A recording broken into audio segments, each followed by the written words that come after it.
Let's see, we're going to talk about Leadbelly. Irene, good night. Irene, If you want to understand, like, American roots music in the 20th century, I mean, he was like a walking encyclopedia of all the different kinds of forms. And he had that 12-string guitar, and he could actually sort of emulate the sounds of barrelhouse piano he learned in Shreveport at the brothels and places he was playing. Just incredible, frenetic right-hand strumming going on. My name is Jeff Place. I worked here at the Smithsonian for the last 27 years. I've been working with mainly music from all over the world, but one of my specialties and things that interest me a lot is American music. Right now we're looking at sort of, to me, the treasure trove of the archives here at the Smithsonian.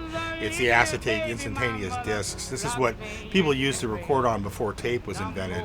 And the top few shelves here are all the original versions of Woody Guthrie, Leadbelly, Pete Seeger, Mary Lou Williams, Coleman Hawkins. We have the most Leadbelly stuff of anybody in one place at the Smithsonian. And this project allowed me to go into all of it, like in detail, listening to every last thing that was here. I think what I've tried to do with this collection is to make the best possible overview of Leadbelly's career, from some of the first recordings of the Library of Congress up until his last sessions with Fred Ramsey down in an apartment in 1948. What we tried to do is we tried to go back and find the best possible source for each song. Those of us who are lucky enough to work here and be around this stuff all the time get to hear all the outtakes, get to hear all the great Leadbelly music. If you're actually sitting here holding a real letter written in their hands, it makes it kind of a lot closer to the whole event. You really understand the music and you kind of feel part of it. So the idea is to create sort of a coffee table book that takes the listener and reader in kind of to a little museum exhibit. It allows you to kind of get up close and personal with some of these things that we have here. These images on the pages almost jump out at you. Huddie Ledbetter, who we know as Leadbelly, grew up in northwestern Louisiana. He was born, I believe, 1888, and in those days it was pretty rural. His father worked on a farm, actually had a large piece of land, picking cotton. It was, if you're African American and you're in the deep South, in those days it was not the best of times to be living down there. Huddie didn't really, that's not the future he wanted for himself. He kind of early on learned to play some musical instruments, and when he was a little older, went to town and started playing in some of the red light districts in Shreveport, and found he could actually make some money. And he traveled, and over the years, you're playing music, you're playing clubs, you're playing in sort of rowdy places. Trouble tends to happen, and he ran into some trouble and ended up in prison a couple times for manslaughter. And while he was incarcerated for many years, he learned lots more songs. So in all these different places where he'd been, he was hearing songs all along the way, and it became this part of this grand repertoire that he had of hundreds and hundreds and hundreds of songs. After he got out of jail, he was traveling with John and Alan Lomax, who'd gone down to record him for the Library of Congress, and he got to New York later on. But eventually he split, with John Lomax, who was kind of presenting him as this wild, kind of untamed, prisoner.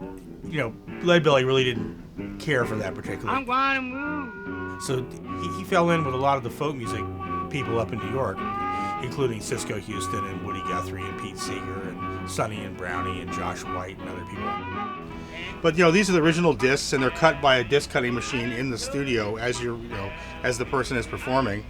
One side is Leadbelly singing Little Sally Walker kids song, Ring Game, and the back side is one of his more famous children's songs, Ha Ha This Away. Ha ha this away, ha ha that away, ha ha this away, and then oh then. One problem Leadbelly had in the music business is that when he tried to record for major record companies, they really didn't know what to make of him. They'd see this old black guy with a guitar, and they'd think, oh, he's a blues guy, right? Well, blues is one of the things he played. They didn't want to record his other music. An example would be like the first recording session he did for ARC. They put out 2 blues titles as a single, and it didn't sell. They were nothing particularly special about those 2 blues titles. But in the same sessions, they decided Goodnight Irene wasn't good enough to put out. So it was only when he kind of got to New York and ran into people like Moses Ashe, who had this little company called Ash Records. He wasn't fixated on the blues thing. He was like, well, what's Leadbelly about? So what first record he put out was a children's song record of Leadbelly, which is a great record. It's still a classic to this day. And then he put out a record of work songs, and Ash understood kind of the core of Leadbelly and what was, where he was coming from. So it was all about his music. He played a lot of different kinds of music, but all along he was always looking to try to get that break that that he could become a guy with a bunch famous records out and playing the top clubs and all of that. Folk Songs of America, another program by that inimitable singer of America's own songs, Huddie Ledbetter. He had a radio show in New York in the early 40s, and again in the late 40s, called Folk Songs of America, that was produced by WNYC. We have copies of those radio shows on 16-inch transcription discs, and that stuff's never been out before. How many songs do you know, Huddie? Well, I can sing 500 songs and never go back to the first one. Well, today Leadbelly's decided to give you a cross-section of his repertoire. One or two samples of several different types. Well, I've worked with this stuff now for pushing 30 years and heard a lot of stuff, but, when I do these projects, I go back and I try to, look for every last thing. Is there anything I haven't found before? So what we have here is we have Fred Ramsey's original tapes from Leadbelly's last sessions from the fall of 1948. It's pretty early on for the beginnings of magnetic tape or technology, and he had Leadbelly over at his apartment for 3 different evenings and recorded.